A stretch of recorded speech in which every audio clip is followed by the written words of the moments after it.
Tobacco use is now the topmost preventable cause of death and one of the 4 risk factors raising the burden of non-communicable diseases, NCDs, in Kenya.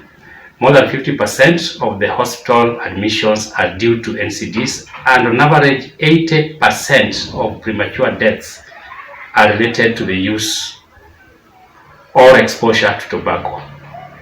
The 2021 Kenya Tobacco Industry Interference Index is part of the Global Tobacco Industry Interference Index. The Global Tobacco Industry Interference Index is a review of how governments are responding to influences from the tobacco industry and protecting their public health policies from commercial interests, as required under the World Health Organization Framework Convention on Tobacco Control, FCTC, Article 5.3.